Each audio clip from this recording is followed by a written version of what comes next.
हाय दोस्तों, नमस्कार।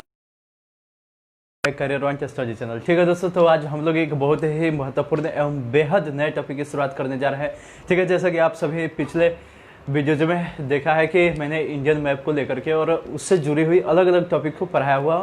ठीक है, तो दोस्तों यह भी इंडियन मैप से ही जुड़ा हुआ है, परंतु आप लोगों के लिए बेहद महत्वपूर्ण है, क्योंकि दोस्तों जब भी आप ज्योग्राफी की चैप्टर्स को पढ़ते हैं या इतिहास के चैप्टर्स को पढ़ते हैं तो उसमें कुछ ऐसे तथ्य आते हैं जिनकी जानकारी आपको नाम मात्र की होती है या आप लोग संदेहास्पद उसको सुने होते हैं। तो उसकी बहुत ही विस्तृत ढंग से क्या है हम लोग का आज का, तो वह आप लोग देख ही रहे होंगे। ठीक है, और मैं यहाँ पे लिख भी दे रहा हूँ। ठीक है, आज दोस्तों हम लोग मुख्य रूप से ऐसे टॉपिक नहीं भी लिखूंगा तो काम चलेगा, लंबा हो जाएगा। तो देखिए, आज जो हमारा क्लास है विशेषकर इस तथ्य पे आधारित है कि जो हम लोग कच्छ की खाड़ी, ठीक है, कच्छ की खाड़ी, रर की खाड़ी, खंभात की खाड़ी, अरब सागर, मन्नार की खाड़ी, पाक की खाड़ी, बंगाल की खाड़ी, ठीक है, उसके बाद आपका हिंद महासागर, यानी आदि सभी नामों को सुनते हैं परंतु अपने माइंड में उसको परख नहीं पाते हैं कि आखिर भारत के मैप पर इसका स्थिति क्या है। ठीक है, या भारत के किस दिशा में है या किस राज्य से लगता हुआ है, इसको हम लोग सही ढंग से भाप नहीं पाते हैं। क्या हमारा अंडमान सागर जो है वह हिंद महासागर से अलग है, हिंद महासागर से अलग है? क्या जो हमारा बंगाल की खाड़ी है यह प्रशांत महासागर में पड़ता है ना? तो इसको लेकर के जितने भी सारे कंफ्यूजन होते हैं उनको मैं यहाँ पे दूर करने वाला हूँ दोस्तों, क्योंकि मैंने पहले ही बताया है कि यह जो मेरे द्वारा सारे वीडियोज अपलोड किए जाते हैं यह सिर्फ पीसीएस के ही विद्यार्थियों के लिए नहीं है, सिर्फ बैंकिंग के विद्यार्थियों के लिए ही नहीं है, सिर्फ सीजीएल के विद्यार्थियों के लिए ही नहीं है, बल्कि जो लोग एसएससी और रेलवेज की तैयारी कर रहे हैं उनके लिए भी यह वीडियो सफिशिएंट है। ठीक है, तो उनके लिए भी कुछ पॉइंट तो हमें बतानी ही पड़ेगी और जीरो लेवल से उसकी जानकारी देनी होगी। तो हम लोग इंडियन मैप में यदि आगे बढ़ेंगे तो बहुत सारे ऐसे तथ्य होंगे, जैसे मैं बताऊंगा कि जो अंडमान निकोबार द्वीप समूह है वह बंगाल की खाड़ी में स्थित है। तो फिर दोस्तों आप लोग कैसे उसको जांच पाइएगा कि बंगाल की खाड़ी किधर है? कभी कभी मैं कहूँगा कि यह जो लक्षद्वीप है, ठीक है, लक्षद्वीप है या दमन एवं द्वीप है, ठीक है, यह सब अरब सागर में पड़ता है। कभी कभी यह भी कह दिया करूँगा कि गुजरात के समीप खंभात की खाड़ी है।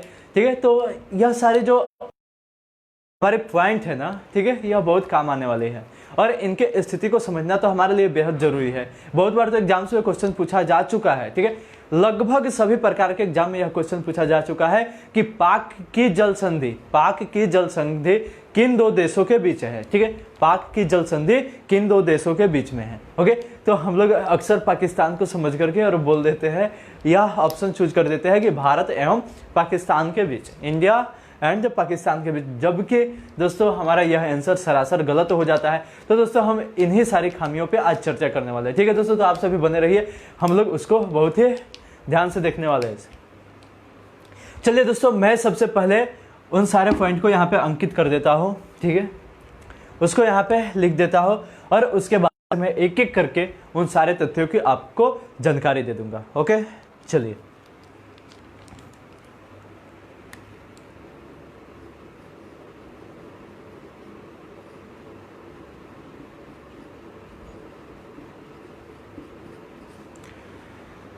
ठीक है दोस्तों,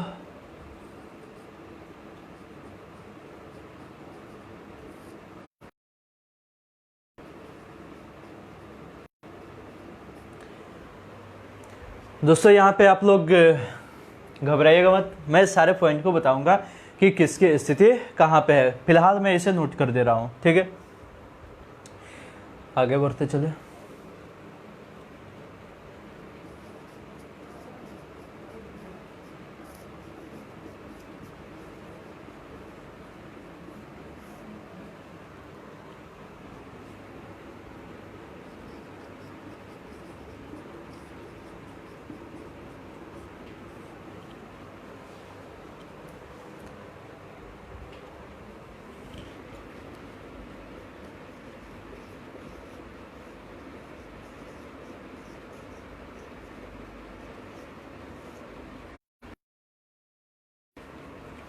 दोस्तों यहाँ पे मैं दो संरचनाएं भी बना दे रहा हूँ जो कि आपके लिए बेहद यहाँ पे महत्वपूर्ण होगा। ठीक है, पहला तो यहाँ पे श्रीलंका को बना दे रहा हूँ। ठीक है, और भारत एवं श्रीलंका के बीच ही रामेश्वरम सेतु पड़ता है जो कि आजकल समुद्र में विलीन हो गया है। ठीक है, हालांकि हमारे वैज्ञानिकों का यह मानना है कि यह आज भी मौजूद है। ओके,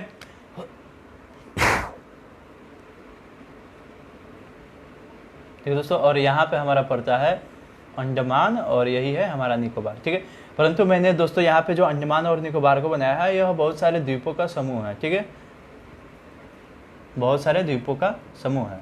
ठीक है, अब दोस्तों देखिए यहाँ पे मैं और भी कुछ नाम लिख देता हूँ, जैसे यहाँ पे लिख दे रहा हूँ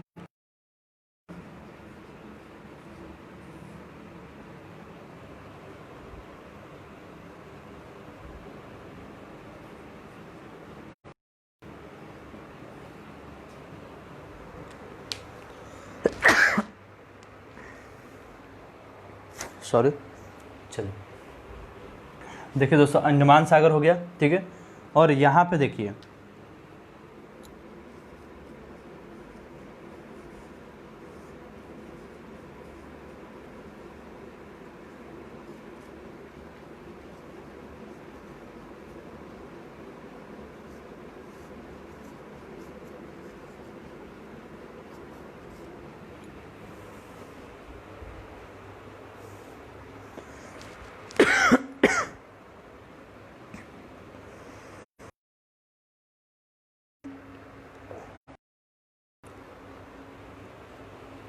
सॉरी 1 मिनट दोस्तों।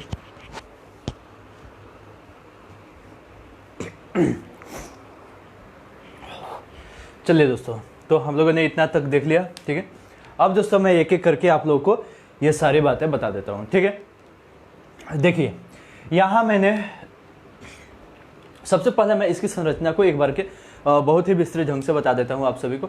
जैसे दोस्तों यह जो हमारा भारत है यह चारों तरफ से हिंद महासागर से घिरा हुआ है। किससे घिरा हुआ है? हिंद महासागर से घिरा हुआ है। और हिंद महासागर ही एक ऐसा महासागर है जो कि किसी देश के नाम पे पड़ा हुआ है। वह किसके नाम पे? हिंदुस्तान के नाम पे या हिंद के नाम पर ही इस महासागर का नाम क्या रखा गया है? हिंद महासागर रखा गया। और दोस्तों इसका कारण क्या है? तो हम सभी जानते हैं कि जब भौगोलिक खोज आरंभ हुआ था तो उस समय जितने भी यूरोपीय वासी थे या यूरोपीय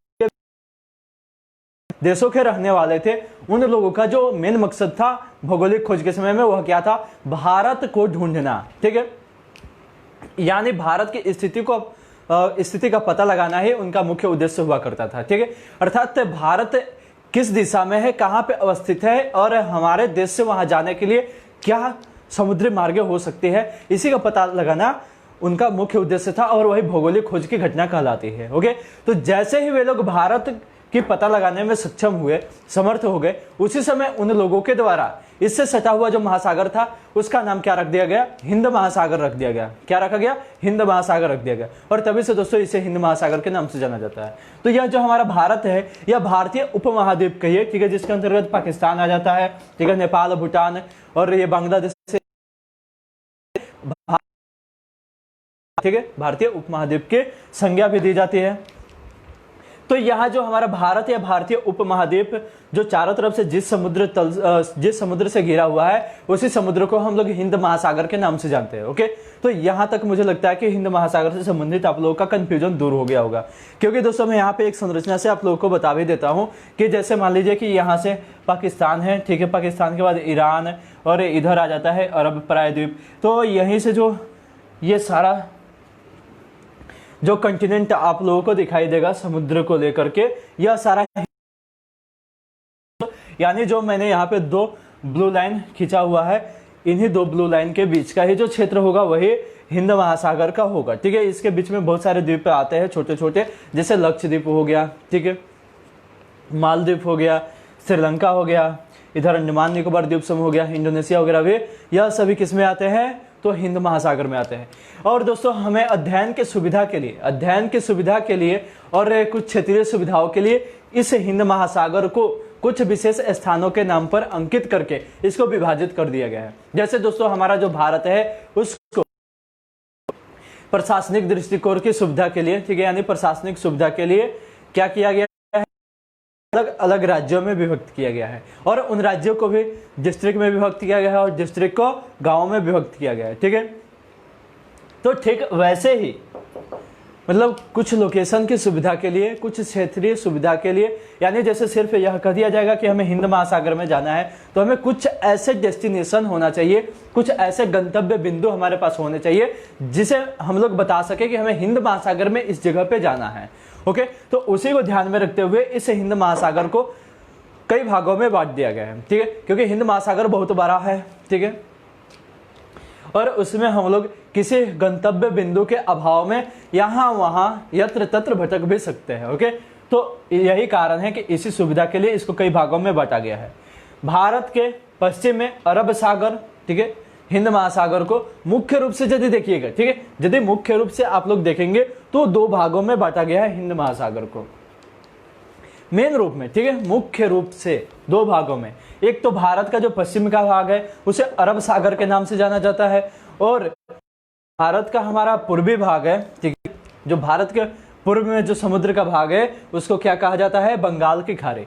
और दोस्तों आप लोगों को यह ज्ञात होना चाहिए, यह जो अरब सागर का नाम रखा गया है यह अरबों के नाम पे ही रखा गया है। ठीक है, यानी अरबों का बहुत ही ज्यादा वर्चस्व हुआ करता था इस सागर में, इसलिए इस सागर का नाम अरब सागर रख दिया गया। और यह जो बंगाल की खाड़ी है यह बंगाल के नाम पे पड़ा, क्योंकि जो बंगाल वासी होते थे वह समुद्री यात्रा करते थे, समुद्री व्यापार करते थे, और इनमें बंगाल वासियों का हमेशा आना जाना हुआ करता था। और यही कारण था कि यूरोप वासियों के द्वारा ही इस खाड़ी का नाम, इस छोटे से सागर बंगाल की खाड़ी रख दिया गया। ओके, अब दोस्तों यहाँ पे ध्यान में रखना होगा कि यह जो हमारा गुजरात का भाग है, ठीक, गुजरात का जो ये आपको कैंची नुमा जो आप लोगों को भाग दिखाई दे रहा होगा, इसी कैंची नुमा भाग के ही बीच कच्छ या रर की खाड़ी पड़ती है। क्या कच्छ या रर की खाड़ी पड़ती है, और इन्हीं कच्छ या रर की खाड़ी के पास से बहुत सारा विस्तृत दलदल पाया जाता है गुजरात में, जहां से होकर कभी कभी आतंकवादी, पाकिस्तानी जो आतंकवादी है वह हमारे देश में घुस जाया करते हैं। हालांकि हमारे जवानों द्वारा उसका बहुत ही डटकर सामना किया जाता है। अपनी जान की परवाह न किए बिना ही वे हमारे जवान और उस दलदल में हमेशा हमारे देश की रक्षा करते रहते हैं। ओके, तो उस पर हम लोग को नहीं जाना है। यह हम लोग जान लिए कि यह जो कैंची नुमा भाग गुजरात का कच्छ की खाड़ी कहा जाएगा। आप लोगों का जो मन मस्तिष्क है वह कहाँ पहुंचेगा, गुजरात के उसी कैंची नुमा भाग के पास। ओके, अब दोस्तों ध्यान दीजिए, ठीक है, अब यहाँ पे आप लोग और ध्यान दीजिए, ठीक है, क्योंकि और महत्वपूर्ण बात आप लोग जानने वाले हैं। यहाँ पे सबसे पहले आप लोगों के मन में खाड़ी को लेकर के थोड़ी शंका आ रही होगी, ठीक है, खाड़ी, क्योंकि आखिर हिंद महासागर का भाग है तो खाड़ी कहने का क्या मतलब बनता है, उसको सागर से ही डिनोट कर दिया जाता है। मगर दोस्तों इसमें होता क्या है, ठीक है, यहाँ पे समझिए, ये होता क्या है कि जब भी कोई नदी जो होती है, ठीक है, स्थल से समुद्र में गिरती है, ठीक है, यह मान लीजिए कि हो गया क्या, ओके, और इसे स्थल भाग से कोई नदी बहती हुई, ठीक है, हुई क्या होती है, मान लीजिए कि यहां से किसी समुद्र में गिरती है, ठीक है, यही हो गया हमारा समुद्र। ओके, यदि कोई नदी स्थल से समुद्र में गिरती है तो दोस्तों नदी का जो घनत्व होता है जल का, नदी में बहुत ही अधिक होता है, और यदि उतनी घनत्व के जल समुद्र में गिरती है तो वहां पे बहुत बड़ी खाई उत्पन्न हो जाती है। ठीक है, क्या होते हैं, बहुत बड़ी खाई उत्पन्न हो जाती है, और इन नदियों के जल का जो गिरने का स्थान होता है उसी को हम लोग खाड़ी के नाम से जानते हैं। ठीक है, किस नाम से जानते हैं, खाड़ी के नाम से जानते हैं। तो दोस्तों जैसे ही मैं कच्छ की खाड़ी, खंबात की खाड़ी, मन्नार की खाड़ी, पाक की खाड़ी, बंगाल की खाड़ी आदि नाम ले रहा हूं, तो आप लोग समझिए कि जरूर ही वहां पे किसी न किसी नदी का, ठीक है, किसी न किसी नदी का वहां पे जल गिर रहा होगा। ठीक है, यानी वह किसी न किसी नदी का क्या होगा, गंतव्य बिंदु होगा, वही उसका अंतिम डेस्टिनेशन होगा। ओके, तो इसको लेकर के आप लोगों के मन में कोई कंफ्यूजन नहीं होना चाहिए, क्योंकि लिए बेहद महत्वपूर्ण, इसको आप लोग नहीं जानते हैं तो मुझे लगता है कि ये सारे जो छोटी छोटी बातें हैं वे आप लोग यदि यहाँ पे इग्नोर कर देते हैं तो आगे आप लोग को कुछ समझ में आने वाला नहीं होता है। और यही कारण होता है दोस्तों कि जब भी आप लोग यूपीएससी या पीसीएस की तैयारी करने जाते हैं तो सबसे पहले किसी भी टीचर द्वारा यह सुझाव दिया जाता है कि आप लोग 6 क्लास से लेकर के 12 क्लास तक के एनसीईआरटी बुक्स को पढ़ जाएं। ओके, आखिर 6 क्लास से लेकर के 12 क्लास तक के एनसीईआरटी बुक को पढ़ने का क्या तात्पर्य है? क्या को पढ़ने से ही आप यूपीएससी को क्रैक कर जाइएगा? जी बिल्कुल नहीं, ऐसा बिल्कुल नहीं होने वाला है। इन सारे बुक्स को पढ़ने का बस एक ही तात्पर्य है, वह क्या कि आप जितने भी सारे सब्जेक्ट से संबंधित छोटे छोटे पॉइंट है, जो भी बेसिक लेवल के पॉइंट है, उनको आप समझ लीजिए। क्योंकि यदि आप लोग ये नहीं समझ पाइएगा कि बेसिक पॉइंट क्या होता है तो आप लोग कभी भी यूपीएससी या पीसीएस के एग्जाम्स को क्रैक नहीं कर पाइएगा। ओके, आप ही नहीं मतलब जितने भी सारे लोग हैं उनके लिए क्या जरूरी है, तो ऐसे छोटे छोटे पॉइंट्स को समझना बेहद जरूरी होता है। जैसे कभी कभी तो होता है दोस्तों कि हमें उप नदी और सहायक नदी में भी डिफरेंस नहीं समझ में आता है। मैंने तो बहुत सारे मतलब पीसीएस के विद्यार्थियों से कांटेक्ट किया हूँ। ओके, बहुत सारे हमारे क्लासमेट भी थे जो कि पीसीएस के स्टूडेंट थे। ओके, तो उन लोगों से जब हम लोग पूछा करते थे कि उप नदी और सहायक नदी में क्या अंतर होता है तो कहते थे कि बस दोनों एक ही है, बस दोनों एक ही है, उसी को अलग अलग नामों से जाना जाता है। ओके, तो नहीं होता तो आखिर उसकी उत्पत्ति ही क्यों होती? यानी जरूर वहां पे कुछ न कुछ आप लोग मतलब कंफ्यूजन में मत रहिए, उसको मैं सारे पॉइंट्स को यहाँ पे बताने वाला हूँ। ठीक है, तो यहाँ पे मैंने खारी को सबसे पहले आप लोगों के लिए क्लियरफाई कर दिया कि जो नदियों का गिरने का स्थान होता है, यानी नदी का जल जहाँ पे गिरता है, जिस समुद्र स्थान पे गिरता है, उसी को हम लोग खारी के नाम से जानते हैं। और यही कारण था कि जहाँ जहाँ भारत की नदियाँ जो है वह समुद्र में गिरती है, उनको हम लोग खारी के नाम से जानते हैं। परंतु उन खारियों का नाम प्रत्येक जगह पे अलग अलग है, उन जगह के स्थानों के नाम पे। ठीक है, यानी यदि यहाँ पे कच्छ की खारी है तो यहाँ का जो स्थान होगा उसका नाम क्या होगा? कच्छ होगा। ठीक है, यदि यहाँ पे खंभात की खारी हमने नाम दिया है तो खंभात कोई प्राकृतिक शब्द नहीं है, यानी किसी के द्वारा यह रचा गया शब्द नहीं है, यह उसी जगह का स्थान का नाम है। यानी खंभात लिख देने का मतलब यहाँ पे कोई फॉर्मूला हम लोग अप्लाई नहीं करेंगे कि इसका नाम खंभात ही के ऊपर आ। यह जो मन्नार है, मन्नार स्थान का ही नाम है, श्रीलंका में यह स्थान पड़ता है। यह पाक जो लिखा हुआ पाक की खारी, यह भी श्रीलंका में स्थित एक स्थान है। ठीक है, यह बंगाल का नाम तो आप सभी ने जाना ही होगा। यानी ये सारे जो खारी का मैंने यहाँ पे नाम लिखा है, यह किसी न किसी स्थान विशेष के ही नाम पे पड़ा हुआ है जहाँ पे हमारे भारत की नदियाँ समुद्र में गिरती है। ठीक है, तो हम लोगों ने कच्छ की खारी को देखा, उसके बाद खंभात की खारी को देखा। खंभात की खारी यही जो हमारे गुजरात का लूप यहाँ पे बनता है। ठीक है, जहाँ पे गुजरात और महाराष्ट्र के सीमाएं लगती है, उसी के समय पे बनती है। ओके दोस्तों, और यहाँ पे हम लोग देखेंगे उसके बाद मन्नार की खारी को। तो दोस्तों आप लोगों ने भारत एवं श्रीलंका की स्थिति को तो अवश्य देखा होगा। यानी भारत जो हमारा है और ये श्रीलंका जो आप लोगों को दिखाई दे रहा होगा नीचे छोटा वाला भाग। ठीक है दोस्तों, तो इसी भारत और श्रीलंका को मिलाने वाली जो रामेश्वरम सेतु है, ठीक है, जो रामेश्वरम सेतु है, उसी रामेश्वरम सेतु का जो दक्षिणी भाग है, ठीक है, उसी रामेश्वरम सेतु का जो दक्षिणी भाग है जो जल से भरा हुआ है दोस्तों, यहाँ पे आप लोग को दिखाई दे रहा होगा। ठीक है, वही जलीय क्षेत्र मन्नार की खारी के नाम से जाना जाता है। और उसी रामेश्वरम सेतु के, ठीक है, उसी रामेश्वरम सेतु के जो उत्तर का भाग है, ठीक है, जो उत्तर का जलीय भाग है, उसी को हम लोग पाक की खारी के नाम से जानते हैं। ठीक है, पाक की खारी जो है उसे पाल्क भी लिखा जाता है।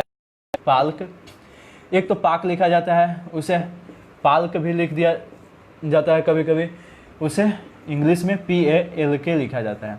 तो इसको लेकर के दोस्तों आप लोग किसी प्रकार के कंफ्यूजन में नहीं रहें।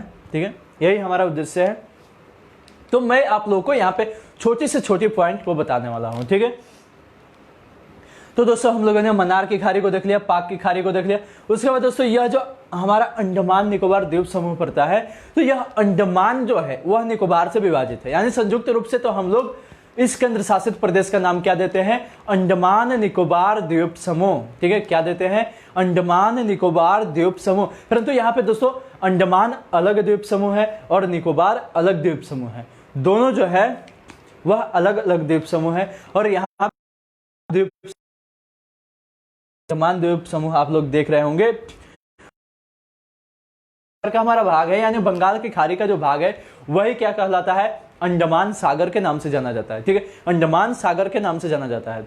तो दोस्तों यदि यह क्वेश्चन आ जाए या यह